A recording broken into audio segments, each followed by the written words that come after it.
Should you build your own business or stay in your corporate career? Here's what nobody talks about. There's a third path. And it's not a side hustle. It's not quitting your job. Intrapreneur is basically an employee who thinks like a startup founder within a company. You're not just an employee who goes in at 8 a.m. and then leaves by 5 p.m. Is entrepreneurship just a hustle culture? For a better name, how do you even find time? In big companies, you already have a lot of people within, and sometimes they work silos, and people are asked to just stay in their lane. How can you be an entrepreneur in this kind of setting? Stay in your lane probably might be the most poisonous thing that you could tell a proactive entrepreneur. Hello, everyone. Welcome back to another episode here in Lumpia Bytes. So, over the last two episodes, we've been exploring one of the biggest career questions of our time. Should you build your own business or stay in your corporate career? And we look at the data and give you 5 reasons to build, but also we give you 5 reasons to stay. And if you've been watching both, you're probably someone sitting in the middle right now and still figuring it out. There's a third path. Most people are already in a good position to do right now, even while working inside a company or a corporation. And most of the people don't even realize that it's an option. I look at this path, and honestly, it's the reason I was able to build the skills and the confidence and the foundation to eventually build something of my own. Today, we're going to break it down, what it is, how it works, and how you can start doing it this week, today, whether you're in a big corporation or in a startup. And it doesn't require you to quit your job as of now. Wow. Okay, Mooch. I'm excited in this because, previously we're just build or stay, right? Build your own business or stay in your corporate career or in your current career track. But now there's a third option. Tell us about this third option. Let's break it down. Okay, so I first encountered this word in a book. The book, so apologies that I don't want to butcher this guy's name, but it's a really, really great book. The author's name is Raha Rajamanar. So the book is called Quantum Marketing. He wasn't the first guy who actually coined this word, but it's the first book where I interacted with this word.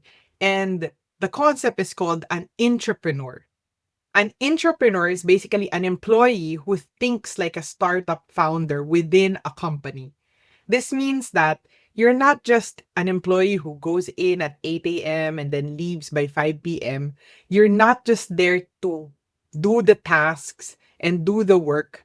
You're actually there to solve problems with the business leaders, and you want to help build the business and not just do your job. There's a huge difference from just going in to do your job and going home, and going in, doing your job and asking the question, how can I help build this business? How can I build a new business unit? How can I build a new product for the business to sell? How can we help the business reduce cost that would be beneficial for all? So these people, entrepreneurs, they don't just wait for instructions or tasks. They look for opportunities. They use what the company already has, but are able to kind of rearrange it, dissect it, repackage it, and utilize it in a way that creates more value for the company. But is this just a fancy word for being a really good employee? We have employees who are really proactive, Bibo, right? Bibo employee. Is that very similar? Or what's the difference between an entrepreneur and, a really star employee? Actually, star employees can be entrepreneurs. So star employees can be entrepreneurs, but not all star employees are entrepreneurs. Am I making sense? So star employees are good at their job, their task. For example, if your job in a company is to maintain one Excel sheet, or if your job in a company is just strict in one function and you have like blinds there, you're just looking at your function. You're just looking at your job. You're just looking at your job description, and you can be the best person in that job description or that job function. And you're not looking at anywhere else, right? Or you may be looking at somewhere else, but you're looking within your team, within your department. And you're not actually thinking like, how can we transform something that probably needs to transform? A star employee shows up and asks, what do I need to deliver today? And what do I need to do to get that promotion, to level up and stuff like that? But an entrepreneur does that and at the same time shows up and asks, okay, what does this company need? Or how does this company need to transform? Or how does this process need to change in order to become more efficient or to become 10x? They're thinking like a founder within a company. It's huge That's difference, right? yeah, yeah. It is. It's also scary and ballsy to do, right? Because if like, can you imagine if you're the manager of an entrepreneur and this guy tells you like, you know what we're doing, the process that we're doing is not working. I think there's a better way to do it. Yeah. What would you like? How would you answer that? Like, are you killing the entrepreneurs in your team when they are bold enough to question why are we doing something this way when we could already be doing something this way? And what if the way B is something that could 10x everybody's productivity? But are your managers killing them at the start because they're too transformative in their thinking?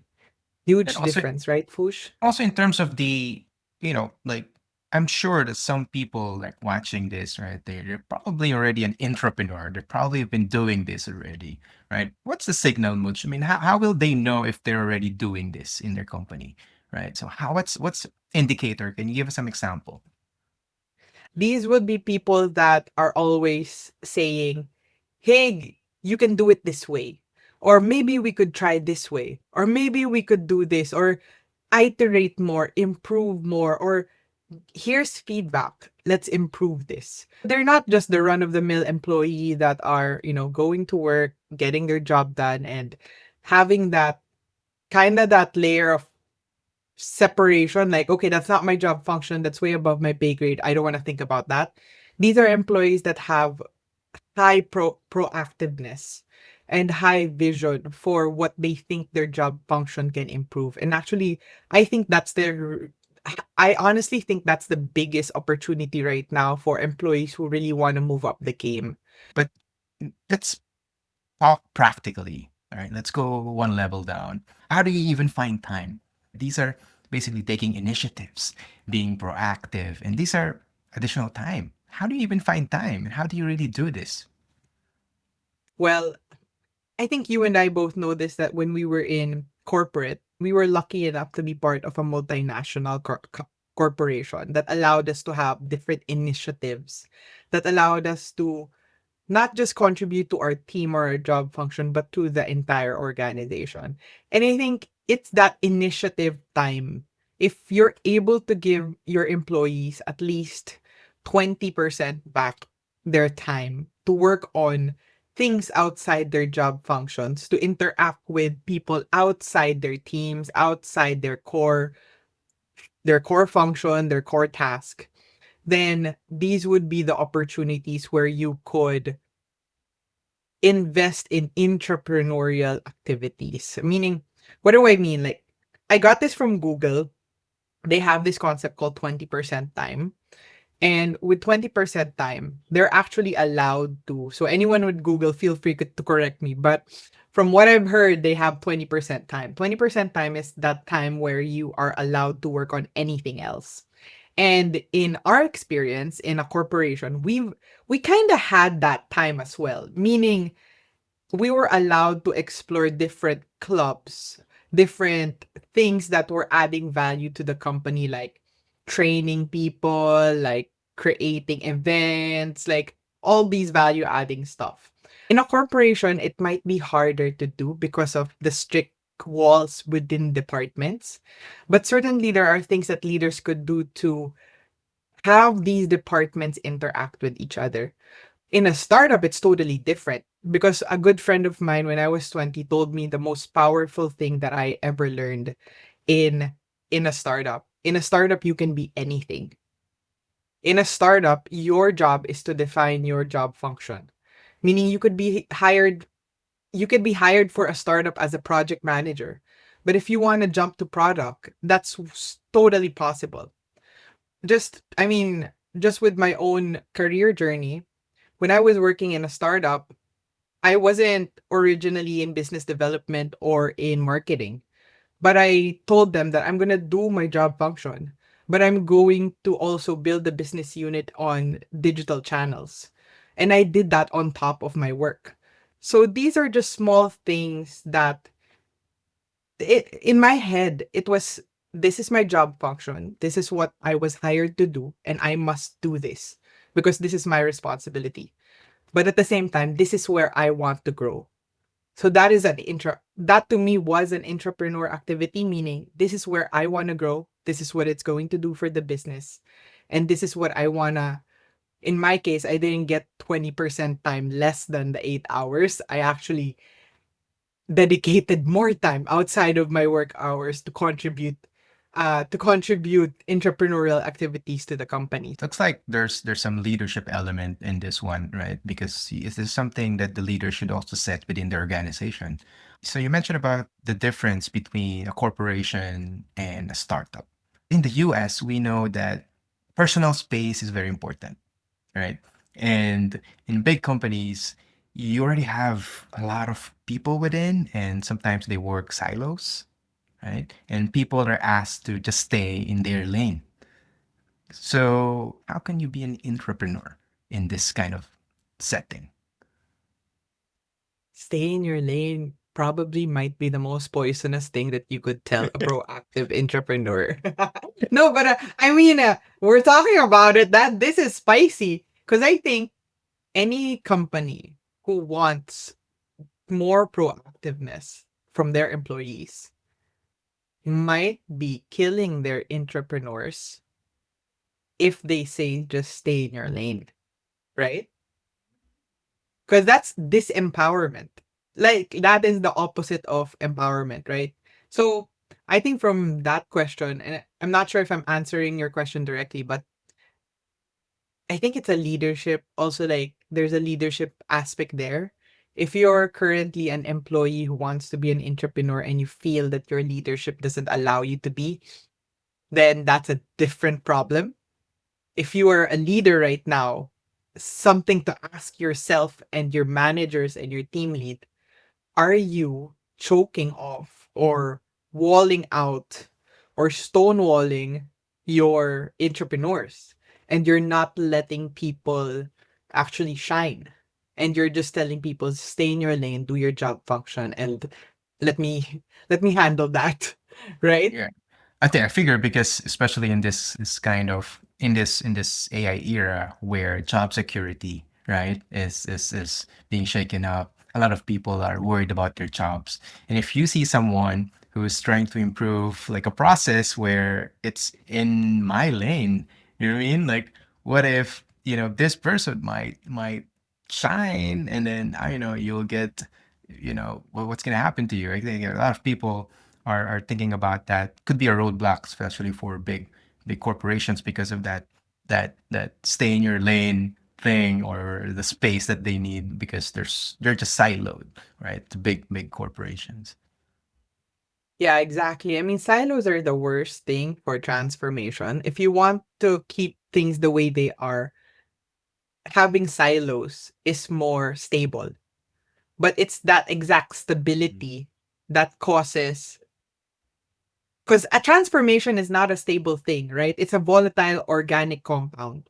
A transformation is change. Structures prohibit change. Structures create stability. So if you're very structured, if you are very siloed, that's actually really good if you need things to be stable, right? But if you need things to change, then you have to pull the walls and get people to interact with each Yeah. other and get people to think outside of their department, to think outside of their own work and to try to think differently for the entire organization. And I think they probably need to sell this really hard to their leaders too, which right? Because if you're siloed, you think that you don't have influence to do this, but you believe that this process or this initiative or this thing will provide business value, then you have to sell it to your leaders so that your leaders can, they have more influence, right? It's like really thinking like an entrepreneur, like a business, you know, in within your organization, right? Exactly, push. And that's why it's so hard. Because an entrepreneur will also need to pitch. So here's the two things. The entrepreneurial journey pitches to investors. The entrepreneur, a founder, pitches to VCs, to private equity, to potential investors, right? To angels. They're selling it to outside capital providers. Whereas an entrepreneur, you're selling it to management. You're selling it to people who will allocate internal resources like capital, time, risk, human resources, right? Company resources to your idea that could potentially be transformative or like revolutionary for the company. So that's why it's an entrepreneur. You also have to pitch it. And yes, it's kind of ballsy to pitch it, right? It's a risk, it's embarrassing, it's scary.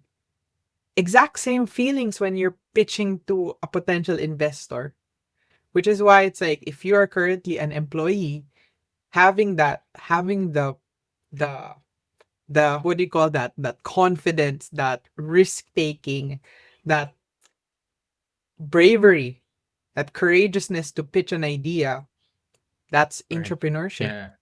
And I think the way you pitch this is critical as well. If you pitch this in an arrogant way where you, oh, we need to, I mean, like, you're not gonna sell that, right? And you also have to do it in a non-threatening way, meaning if you were an entrepreneur outside, I mean, you're not an employee or what, if you are a founder who acted very braggadociously, like if you are a very prideful, egoistic founder, I'm not sure how far you're gonna getting people to work with you, getting people to work for you, getting people to invest in you.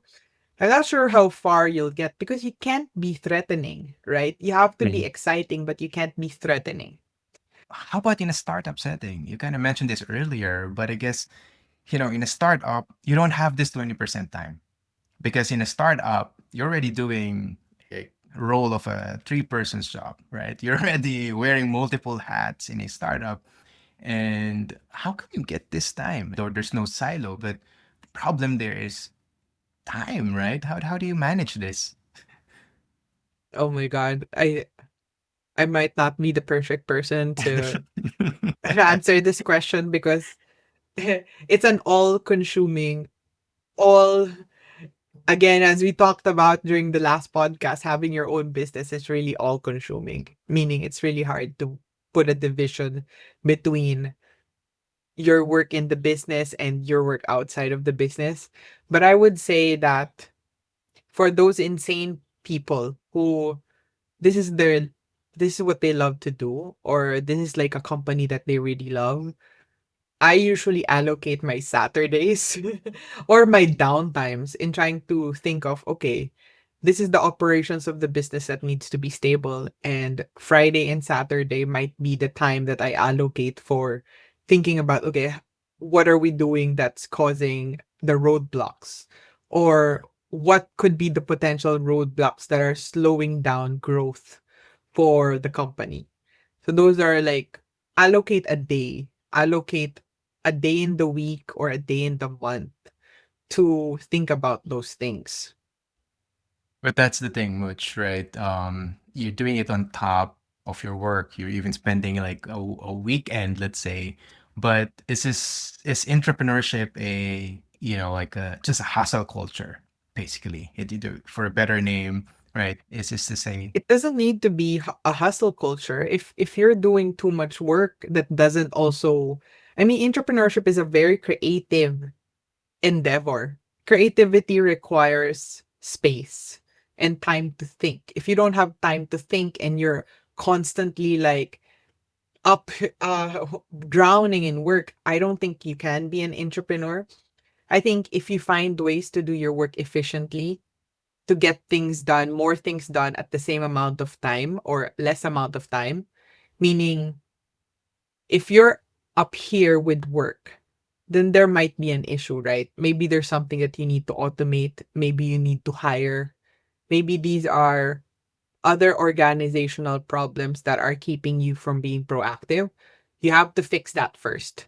You have to fix that first so that you could afford yourself the time to think about, okay, how do I grow this now? How do I scale this now? How do I remove the bottlenecks and roadblocks in order to 10x the team or to 10x the revenue or to reduce costs by 50%? You have to afford yourself that time.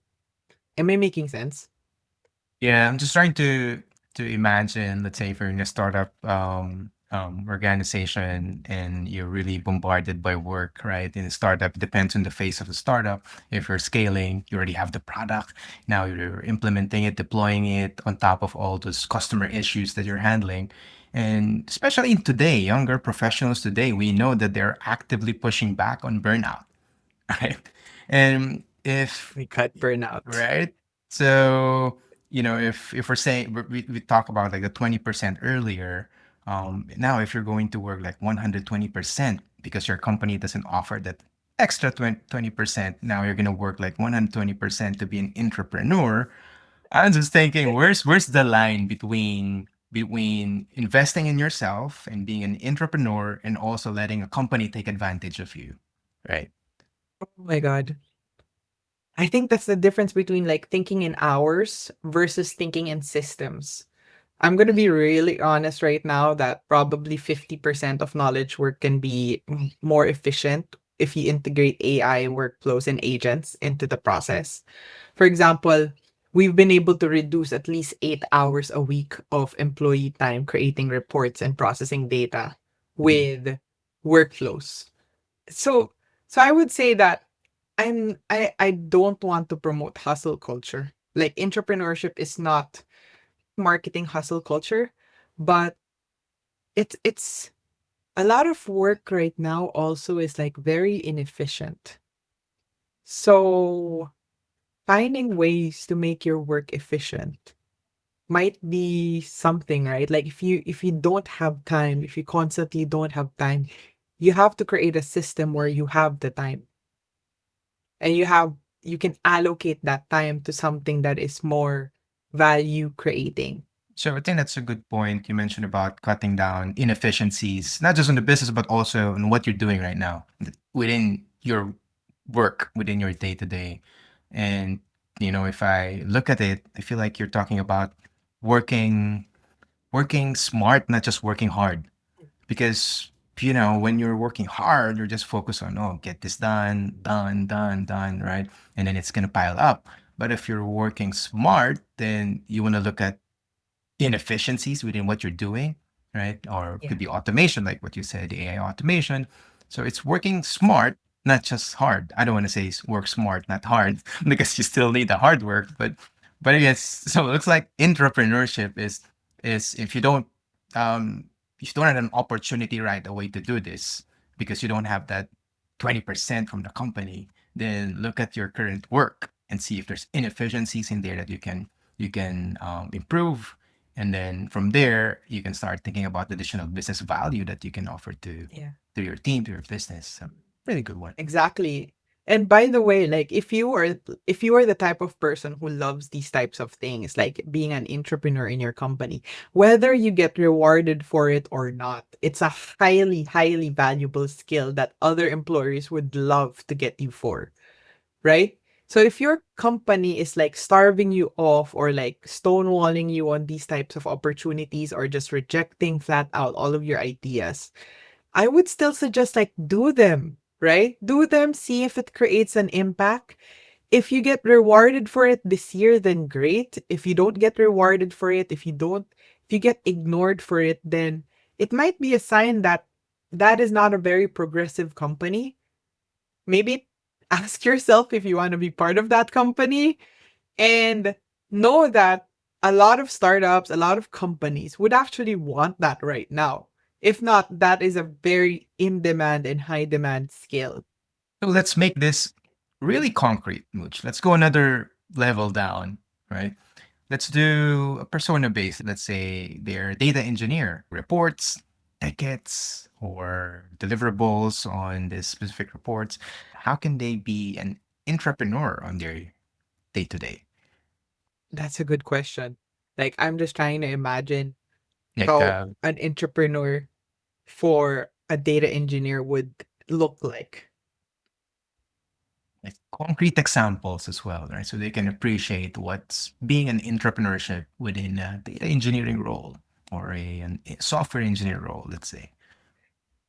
So if you're able to reduce the amount of bugs, reduce the amount of data quality issues, or increase the efficiency of the team in order to release more various types of report or data, that is an entrepreneurship activity because you're trying to move the needle on productivity, you're trying to move the needle on cost reduction.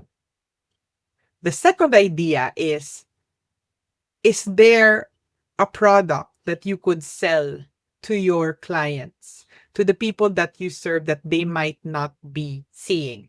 For example, if you're a data engineer and you serve the marketing department, are there data products or dashboards or insights on their data of what we could connect and what we could correlate or what we could analyze that the marketing might not be seeing? So it's stepping outside of your role as a data engineer, empathizing with your customer, your client, whether internal or external, and thinking, hey, here's more insight on your data. Would you be interested in this? Is this something that might be helpful to you? It could even be something like as easy as asking your client, like, how did the report do? Is there like things or challenges or problems in the business? Maybe there's something in the data that we I could share to you. And that could be a new product, right? That could unlock something. So it's stepping out of I am a data engineer, this is the request and this is what I will do. And it's talking to people, it's interacting with your client, it's interacting with the people that you serve and saying that, hey, how did that report do? How did the request that you gave me do? Did it help you? Is there like other things that you want to analyze? These are your data. Do you want to know what other questions we could ask the data set that we have? So that's like a different level of Right. proactiveness, right? Yeah, yeah, that makes sense. How about a project manager? If you're managing a team, you keep track of everything. Let's give them a concrete example and how can they be or think like an entrepreneur in a project management role. That's a great question, Fush. And because we both came as we both were project managers at some point, right? When you're managing cost, time, and resources, you want your project to be profitable. And how I challenged myself there was, how do I make sure that I deliver really, really profitable projects? That this was the project sheet I was constantly thinking about, okay, I don't want to be stressed. And I don't want to have to put myself in the position to need to ask money above and beyond the project.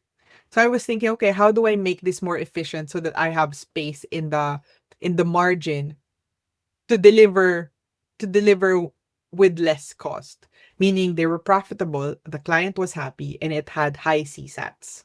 Because that meant that, first of all, that meant less reviews from your boss, and that your boss is also happy. And it also like it's less scrutiny. So finding ways to think like a systems builder and not just a task doer. That's like something that you could do as a project manager. Because imagine if you were delivering 30% margins on your project when it was just planned 10%. That additional 10 or 20% margin spread across, if everybody's project profitability improved, whether they're increasing in profitability or reducing in cost, then that's huge impact to the company, right? You could also automate a lot of the work. So a lot of project management work is actually creating minutes, creating meetings, risk logs, reporting, like all of these tables and things that we're doing. A lot of that admin work, like, do you remember, Fush, how much time all of the admin work that goes into a project manager's job? All of Yeah. the platform that we needed to update. And the best thing being a manager is you're working cross functionally. So that means you have good visibility on the different parts of the organization where, especially if you're working on delivery, right? You work with different teams and you know where the inefficiencies are. Yeah, exactly. I mean, just even saving on your own time, right? Saving on your resources time, being able to introduce AI. Most teams now have access to AI because most teams are on the Microsoft accounts or the Google Workspace accounts, right? If you have a Microsoft license for your entire team, you already have AI. There's I forgot what they call it, the co-pilot thing, right? There's already so many things that you could do with Copilot alone. And even with Google already introduced agents, and AI is already integrated. Gemini is already integrated with 100% of the Google workspace. So it's just there. It's already there. All you need to do is to unlock it, activate it, and use it so that you and your team can save time. And time saved is more margin. And also find a real problem, I guess, within your organization where if you solve that problem, it will bring additional business value and not just, using the tool just for the sake of using it. Exactly. And that is entrepreneurship, having that business acumen. Always thinking that what you're doing is either impacting the top line or the bottom line of the company. Top line is creating things, selling things, creating more business, right? Developing a product, developing a business unit. That aims to affect the top line, the revenue, the money that comes in. But if you want to affect the bottom line, which is also good because that impacts profitability, then you should be thinking about how do we reduce the time? How do we increase efficiency? How do we increase productivity? How do we deliver more with less resources? Right? Yeah, that makes sense. So, Mooch, before we wrap up, I know you've lived this path, right? What's the one thing that you want someone to walk away with this conversation? What's the one thing that I want people to take away from this that you could start now and today? Don't wait. And the reason for doing it is not just being a slave to your company or a what do you call that? Like martyr. It's not doing it to be a martyr for your company. It's doing it so that you yourself can grow. Because when you practice the skill of entrepreneurship, that is a highly transferable skill that you could use in the outside world. It's really value, value, value. And I recently just posted in LinkedIn, for project managers, right? The PMI, they just changed their exam. They increased the number of questions on the business acumen, the business value, like delivering additional value for the organization. And previous episodes we talk about being an entrepreneur, you deliver value and that's how you get paid, right? And if you're already in your organization, then you can be an entrepreneur by having more accountability, by looking after your current processes, right? Your team and see opportunities around there. So this is a really, really good conversation. But now we want to hear from you guys. Do you buy this idea of entrepreneurship? Is it a recipe for success or is it a recipe for burnout? Are we outdated here? Do you think it's a timeless advice? Let us know in the comments below. Subscribe, and we'll see you in the next episode. Thanks, Mooch, for sharing all your thoughts on this one. Thank you Bye. guys. Thanks, Push. That was fun.